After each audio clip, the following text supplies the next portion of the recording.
ओम नमो भगवते वासुदेवाय। भागवत पुराण चतुर्थ स्कंद 29वां अध्याय। पुरंजनोपाख्यान का तात्पर्य। राजा प्राचीन ब्रही ने कहा, भगवान, मेरी समझ में आपके वचनों का अभिप्राय पूरा पूरा नहीं आ रहा है।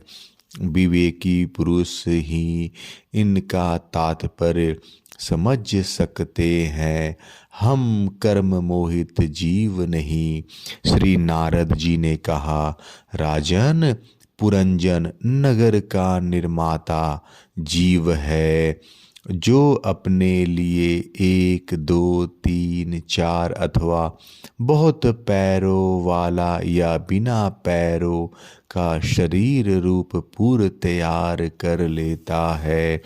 उन जीव का सखा जो अविज्ञात नाम से कहा गया है, वह ईश्वर है, क्योंकि किसी भी प्रकार के नाम गुण अथवा कर्मों से जीवों को उसका पता नहीं चलता।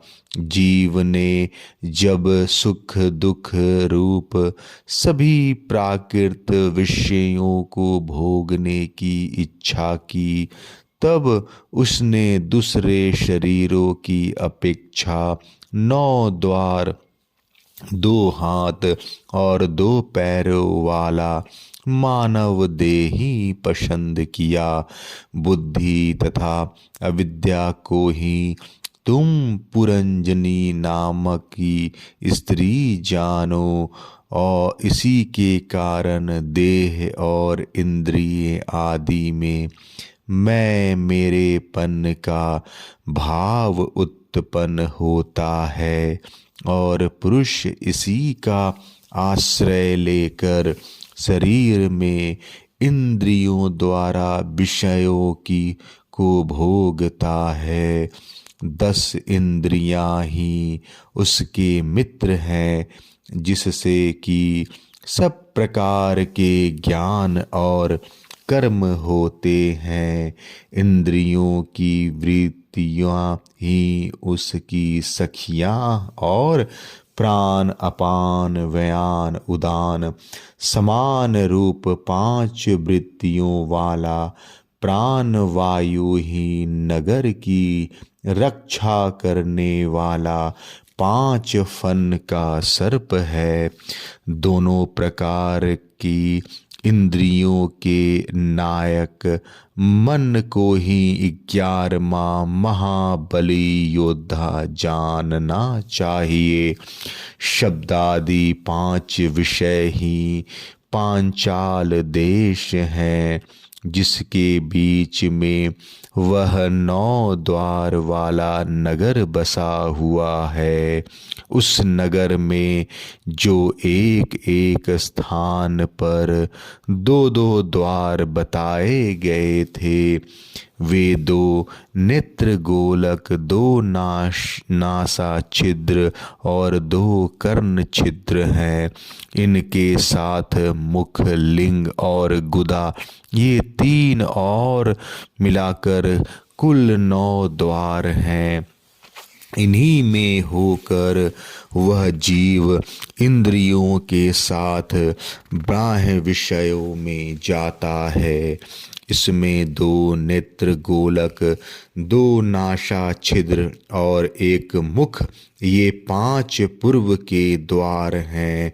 दाहिने कान को दक्षिणा का और बाएं कान को उत्तर का द्वार समझना चाहिए। गुदा और लिंग, ये नीचे के 2 छिद्र पश्चिम के द्वार हैं। खदोता और आविर्मुखी नाम के जो दो द्वार एक स्थान पर बतलाए थे वे नेत्र गोलक हैं, तथा रूप विभ्राजित नाम का देश है, जिसका इन द्वारों से जीव चक्षु इंद्रिय की सहायता से अनुभव करता है। चक्षु इंद्रियों को ही पहले धूमान नाम का सखा कहा गया है। दोनों नास छिद्र ही नलिनी और नालनी नाम के द्वार हैं, और नासिका का विषय गंध ही सौरभ देश है, तथा ज्ञानेन्द्रियां अवधूत नामक मित्र है। मुख्य नाम का द्वार है, उसमें रहने वाले वागेंद्रियां विपन्न है, और रसनेन्द्रियां रसविद रसज्ञ नामक मित्र है। वाणी का व्यापार अपान और तरह तरह का अन्न बहुधन है, तथा दाहिना कान पितहु और बायां कान देवहु कहा गया है। कर्म कांड रूप प्रवृत्ति मार्ग का शास्त्र और उपासना कंड रूप निवृत्ति मार्ग का शास्त्र ही क्रमशः दक्षिण और उत्तर पांचाल देश है।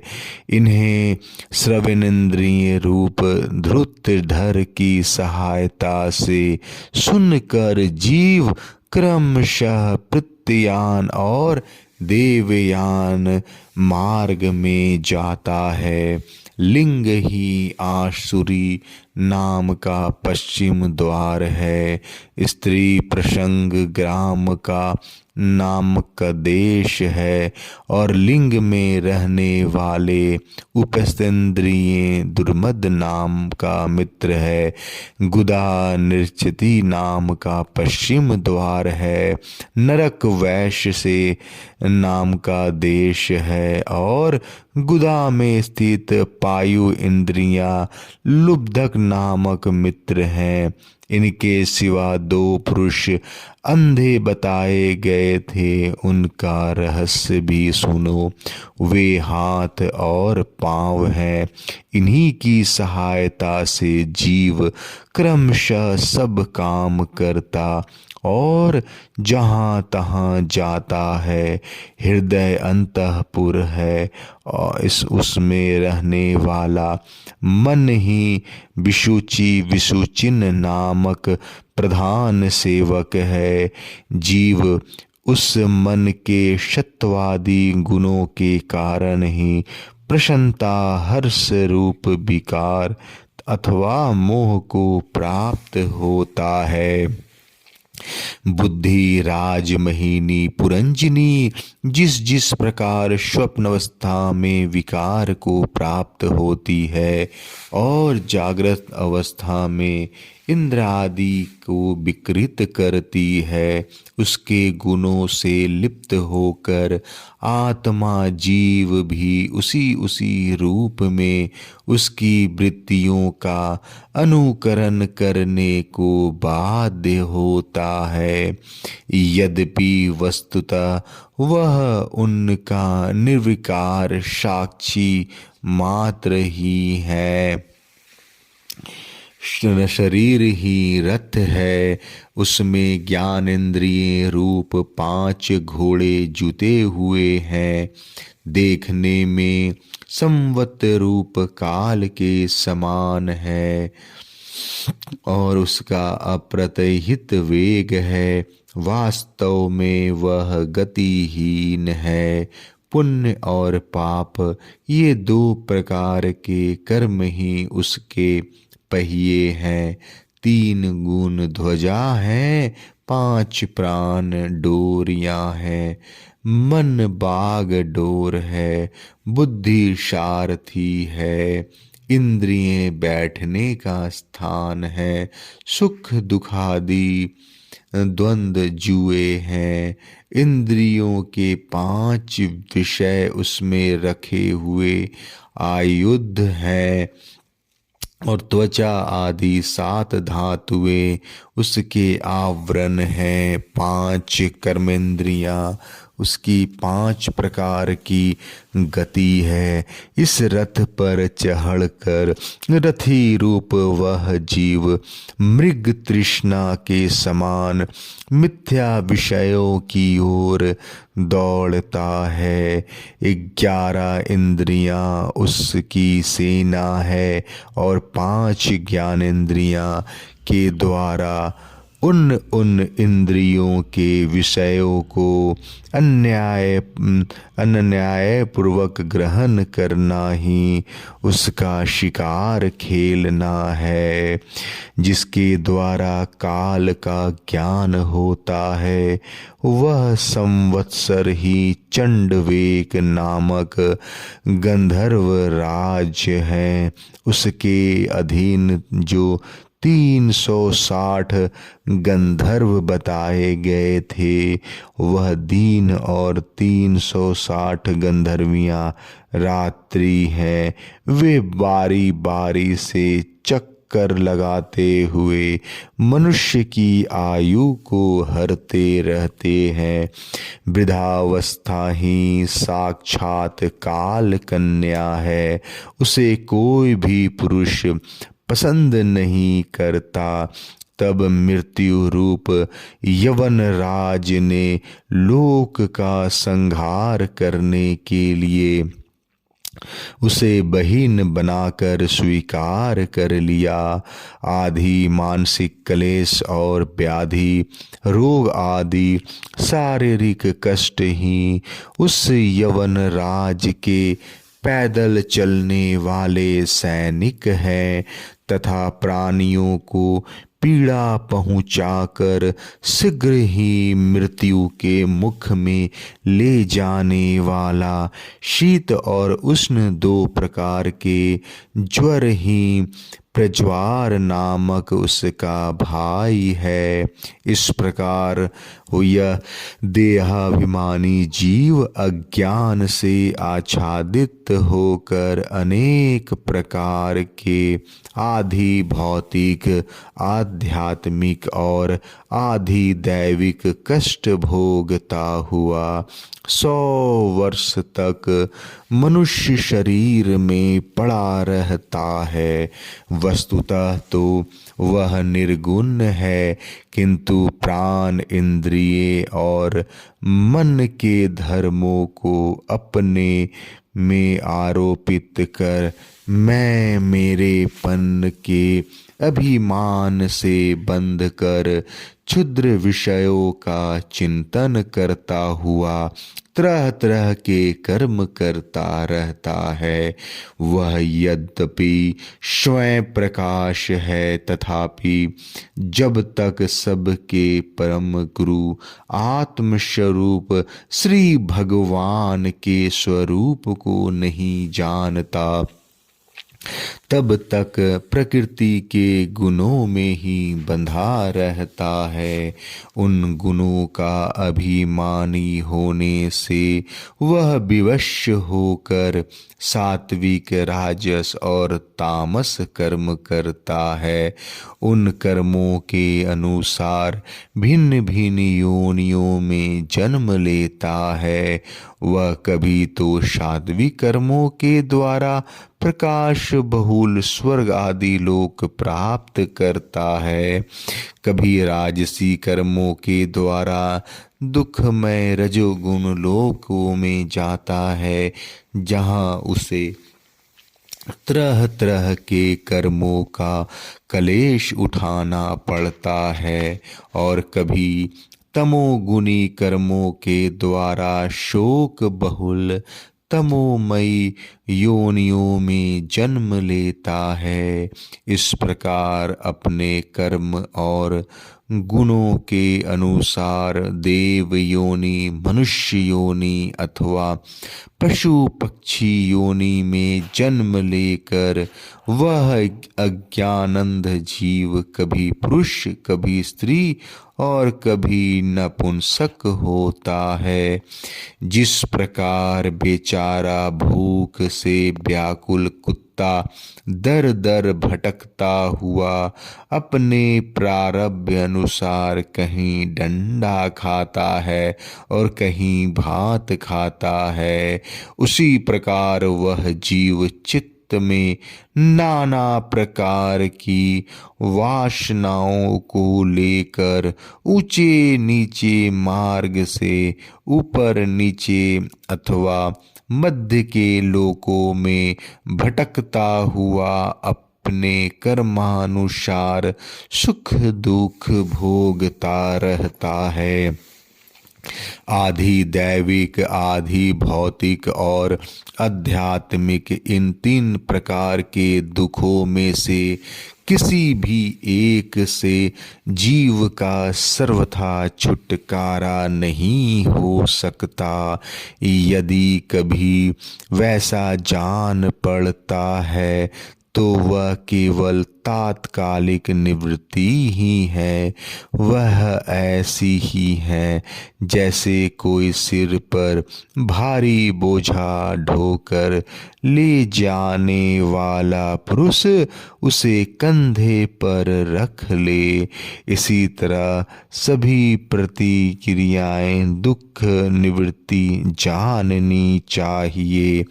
यदि किसी उपाय से मनुष्य एक प्रकार के दुख से छुट्टी पाता है तो दूसरा दुख आकर उसके सिर पर सवार हो जाता है।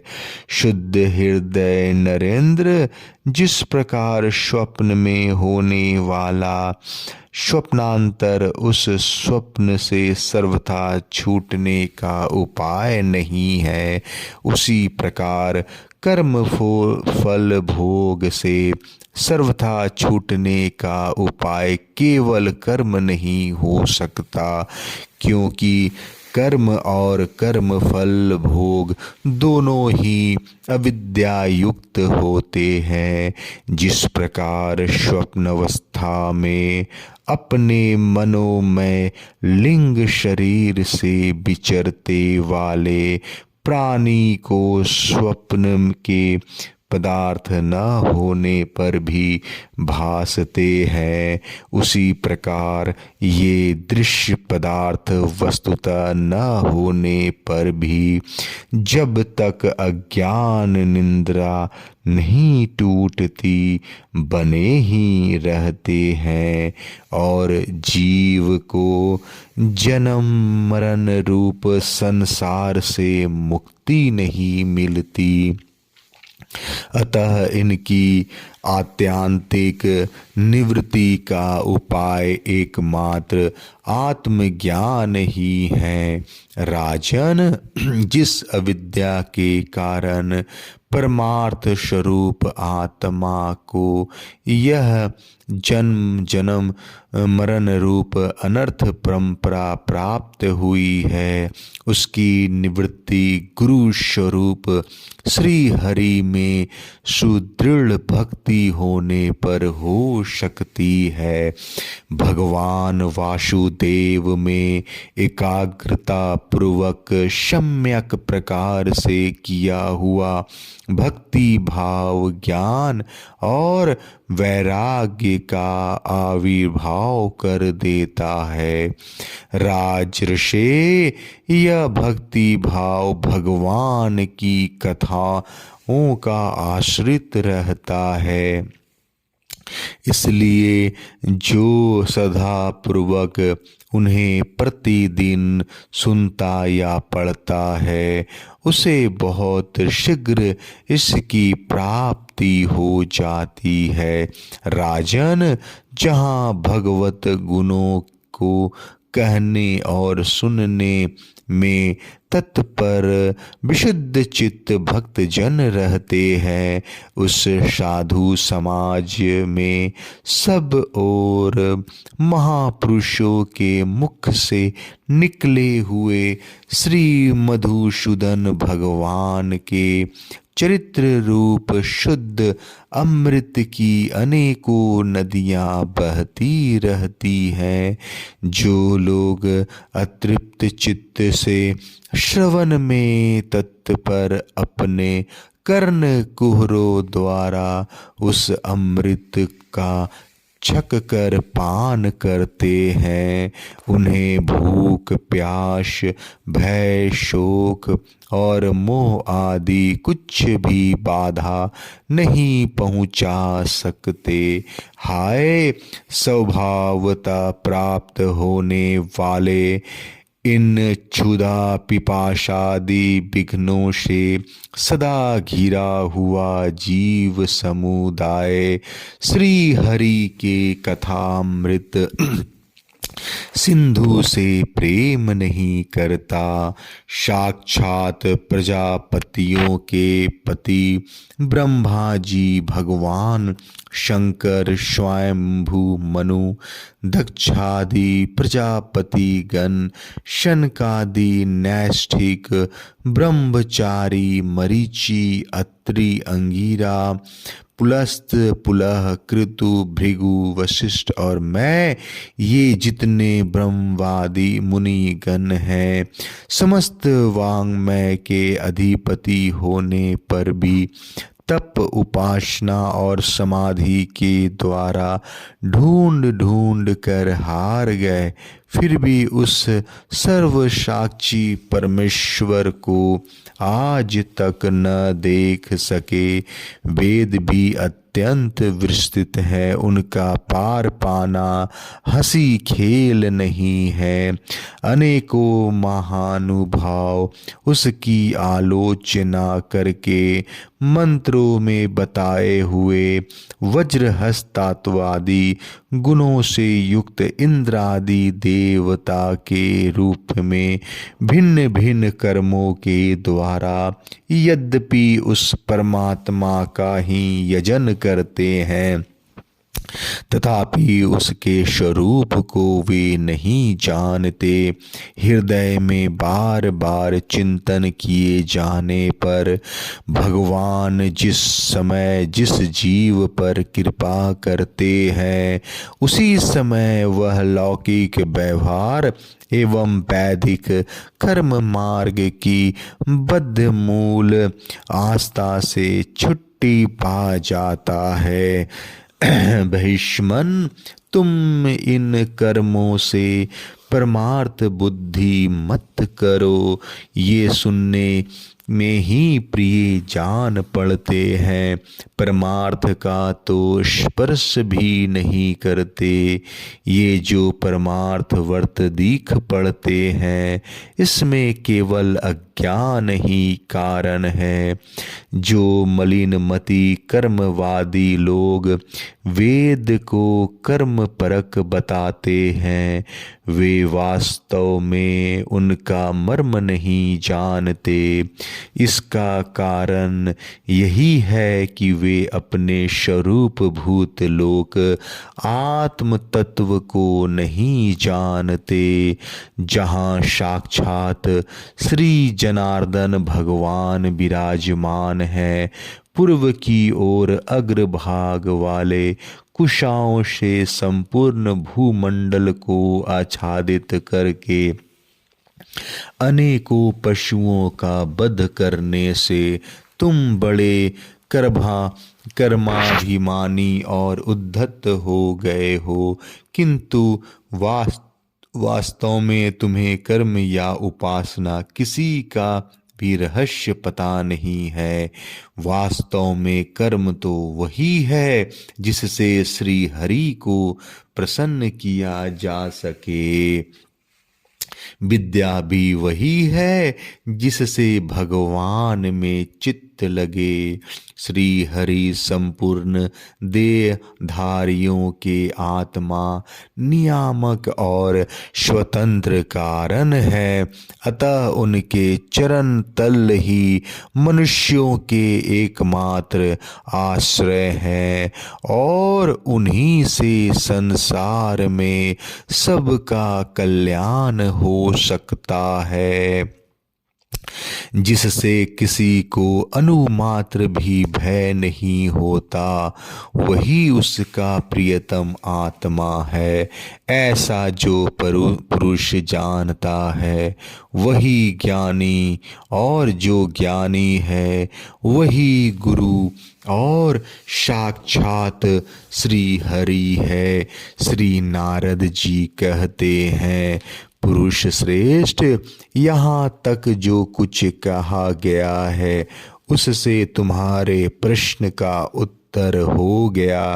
अब मैं एक भली भांति निश्चय किया हुआ गुप्त साधन बताता हूँ, ध्यान देकर सुनो। पुष्प वाटिका में अपनी हिरनी के साथ विहार करता हुआ एक हिरन मस्त घूम रहा है। वह दूब आती छोटे छोटे अंकुरों को चर रहा है। उसके कान भौरे के मधुर गुंजार में लगे रहे हैं। उसके सामने ही दूसरे जीवों को मारकर अपना पेट पालने वाला भेड़िया ताक लगाए खड़े हैं और पीछे से शिकारी व्यधा ने बींधने के लिए उस पर बाण छोड़ दिया है। परंतु हरिण इतना बेशुद्ध है कि उसे इसका कुछ भी पता नहीं है। एक बार इस हरिण की दशा पर विचार करो। राजन, इस रूप का आशय सुनो। वह मृत प्राय हरिण तुम ही हो। तुम अपनी दशा पर विचार करो। पुष्पों की तरह ये स्त्रियां केवल देखने में सुंदर हैं। इन स्त्रियों के रहने का घर ही पुष्प वाटिका है। इसमें रहकर तुम पुष्पों के मधु और गंध के समान क्षुद्र सकाम कर्मों के फल स्वरूप जीव और जननेंद्रियों को प्रिय लगने वाले भोजन तथा स्त्री संग आदि तुच्छ भोगों को ढूंढ रहे हो। स्त्रियों से घिरे रहते हो और अपने मन को तुमने उन्हीं में फंसा रखा है। स्त्री पुत्रों को का मधुर भाषण ही भौरों का मधुर गुंजार है। तुम्हारे कान उसी में अत्यंत आसक्त हो रहे हैं। सामने ही भेड़ियों के झुंड के समान काल के अंश दिन और रात तुम्हारी आयु को हर रहे हैं, परंतु तुम उनकी कुछ भी परवाह न कर गृहस्थी के सुखों में मस्त हो रहे हो। तुम्हारे पीछे गुप चुप लगा हुआ शिकारी काल अपने छिपे हुए बाणों से तुम्हारे हृदय को दूर से ही बांध डालना चाहता है।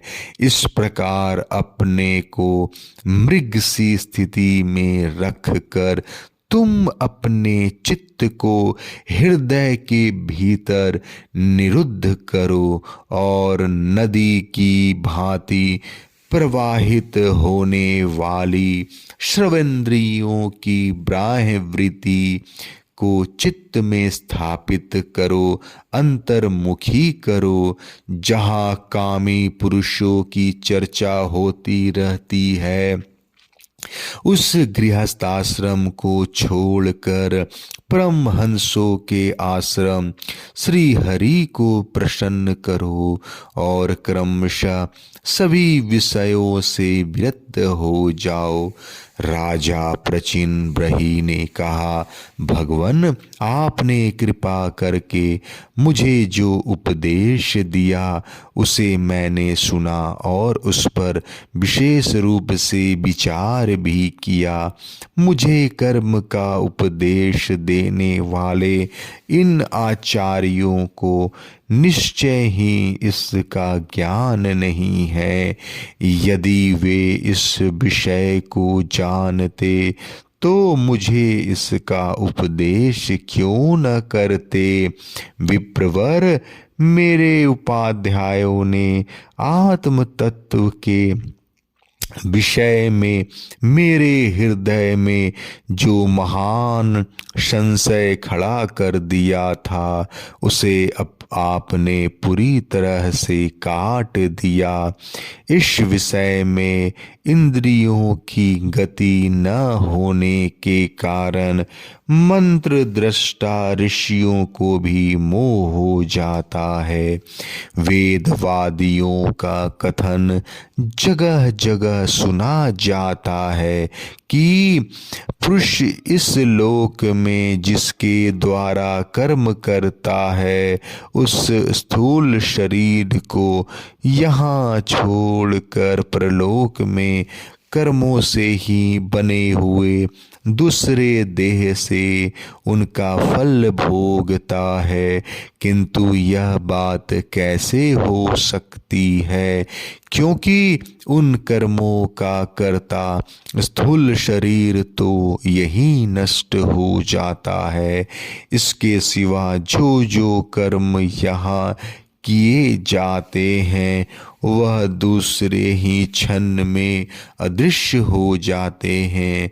वे परलोक में फल देने के लिए किस प्रकार पुनः प्रकट हो सकते हैं।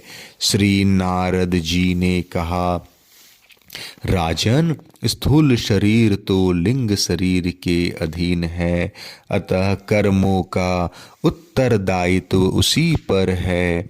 जिस मन प्रधान लिंग शरीर की सहायता से मनुष्य कर्म करता है वह तो मरने के बाद भी उसके साथ रहता ही है, अतः वह प्रलोक में अपरोक्ष रूप से स्वयं उसी के द्वारा उनका फल भोगता है।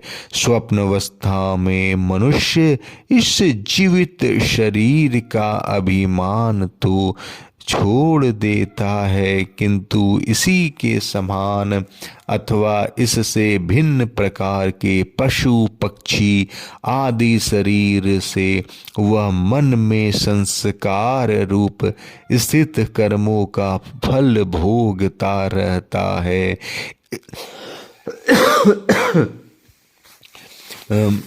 फल भोगता रहता है। इस मन के द्वारा जीव जिन स्त्री पुत्र आदि को यह मेरे हैं और देहादि को यह मैं हूँ ऐसा कहकर मानता है, उनके लिए हुए पाप पुण्य आदि रूप कर्मों को भी वह अपने ऊपर ले लेता है और उनके कारण इसे व्यर्थ ही फिर जन्म लेना पड़ता है। जिस प्रकार ज्ञान इंद्रियां और कर्म इंद्रियां दोनों की चेष्टाओं से उनके प्रेरक चित्त का अनुमान किया जाता है, उसी प्रकार चित्त की भिन्न भिन्न प्रकार की वृत्तियों से पूर्व जन्म के कर्मों का भी अनुमान होता है। अतः कर्म अदृष्ट रूप से फल देने के लिए कालांतर में मौजूद रहते हैं। कभी कभी देखा जाता है कि जिस वस्तु का इस शरीर से कभी अनुभव नहीं किया, जिसने कभी नहीं देखा न सुना ही, उसका स्वप्न में वह जैसी होती है वैसे ही अनुभव हो जाता है।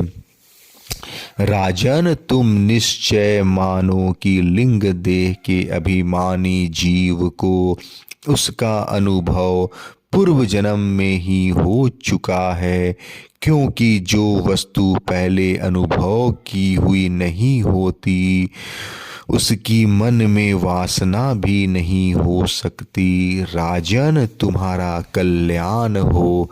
मन ही मनुष्य के पूर्व रूपों को तथा भावी शरीर आदि को भी बता देता है, और जिनका भावी जन्म होने वाला नहीं होता उन तत्ववेताओं की विदेह मुक्ति का पता भी उनके मन से ही लग जाता है। कभी कभी स्वप्न में देश काल अथवा क्रिया संबंधी ऐसी बातें भी देखी जाती है जो पहले कभी देखी या सुनी नहीं गई है। जैसे पर्वत की चोटी पर समुद्र, दिन में तारे अथवा अपने सिर कटा दिखाई देना इत्यादि। इनके दिखने में निंद्रा दोष को ही कारण मानना चाहिए। मन के सामने इंद्रियों से अनुभव होने योग्य पदार्थ ही भोग रूप में बार बार आते हैं और भोग समाप्त होने पर चले जाते हैं। ऐसा कोई पदार्थ नहीं आता जिसका इंद्रियों से अनुभव ही न हो सके।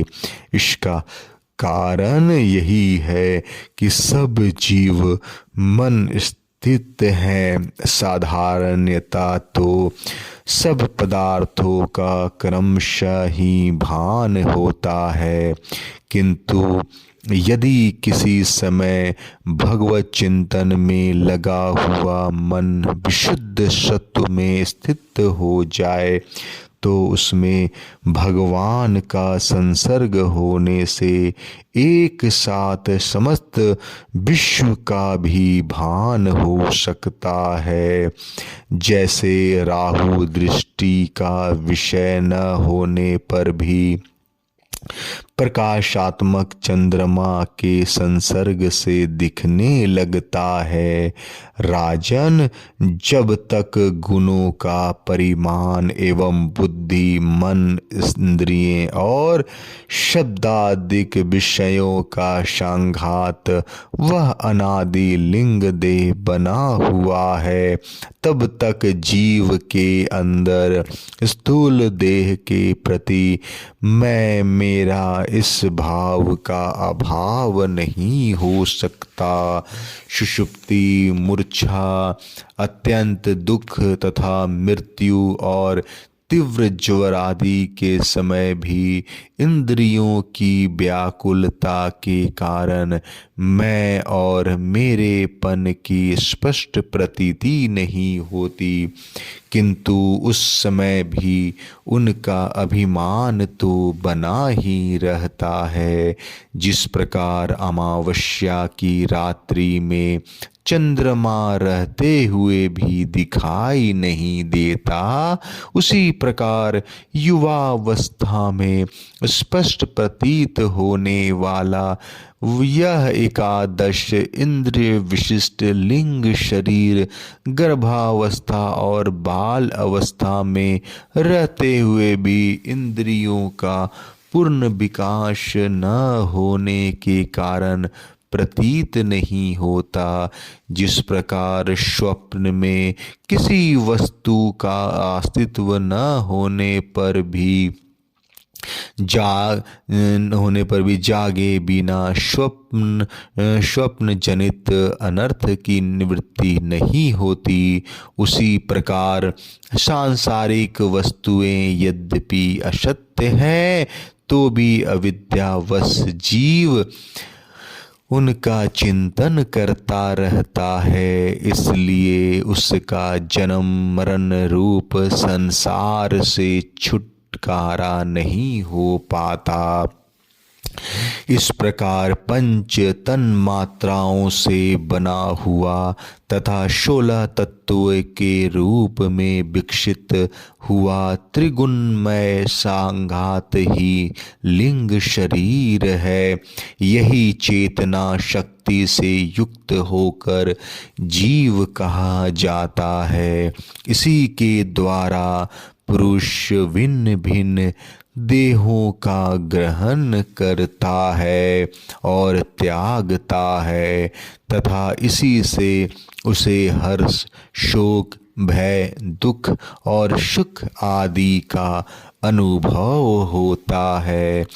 जिस प्रकार जोंक जब तक दूसरे तृण को नहीं पकड़ लेती तब तक पहले को नहीं छोड़ती, उसी प्रकार जीव मरण काल उपस्थित होने पर भी जब तक देहारंभ तक कर्मों की समाप्ति होने पर दूसरा शरीर प्राप्त नहीं कर लेता तब तक पहले शरीर के अभिमान को नहीं छोड़ता। राजन, यह मन प्रधान लिंग शरीर ही जीव के जन्मादि का कारण है। जीव जब इंद्रिय जनित भोगों का चिंतन करते हुए बार बार उन्हीं के लिए कर्म करता है तब उन कर्मों के होते रहने से अविद्यावश वह देह आदि के कर्मों में बंध जाता है। तब उस कर्म बंधन से छुटकारा पाने के लिए संपूर्ण विश्व को भगवद रूप देखते हुए सब प्रकार श्री हरि का भजन करो। उन्हीं से इस विश्व की उत्पत्ति और स्थिति होती है तथा उन्हीं में लय होता है। श्री मैत्रेय जी कहते हैं, विदुर जी, भक्त श्रेष्ठ श्री नारद जी ने राजा प्राचीन वही को जीव और ईश्वर के स्वरूप का दिग्दर्शन कराया। फिर वे उनसे विदा लेकर सिद्ध लोकों को चले गए। तब राजर्षि प्राचीन वही भी प्रजापालक का भार अपने पुत्रों को सौंप कर तपस्या करने के लिए कपिलाश्रम चले गए। वहाँ उन वीरवर ने समस्त विषयों की आसक्ति छोड़ एकाग्र मन से भक्ति पूर्वक श्री हरि के चरण कमलों का चिंतन करते हुए सारूप्य पद प्राप्त किया। निष्पाप विदुर जी, देवर्षि नारद के परोक्ष रूप से कहे हुए इस आत्मज्ञान को जो पुरुष सुनेगा या सुनाएगा वह शीघ्र ही लिंग देह के बंधन से छूट जाएगा। देवर्षि नारद के मुख से निकला हुआ यह आत्मज्ञान भगवान मुकुंद के यश से संबंध होने के कारण त्रिलोकी को पवित्र करने वाला, अंतःकरण का शोधक तथा परमात्म पद को प्रकाशित करने वाला है। जो पुरुष इसकी कथा सुनेगा वह समस्त बंधनों से मुक्त हो जाएगा। फिर उसे इस संसार चक्र में नहीं भटकना पड़ेगा। विदुर जी, गृहस्थाश्रमी पुरंजन के रूप से परोक्ष रूप में कहा हुआ यह अद्भुत आत्मज्ञान मैंने गुरु जी के कृपा से प्राप्त किया था। इसका तात्पर्य समझ लेने से बुद्धि युक्त जीव का देहाभिमान निवृत्त हो जाता है तथा उसका परलोक में जीव किस प्रकार कर्मों का फल भोगता है, यह संशय भी मिट जाता है। 29वां अध्याय समाप्त। जय श्री कृष्णा।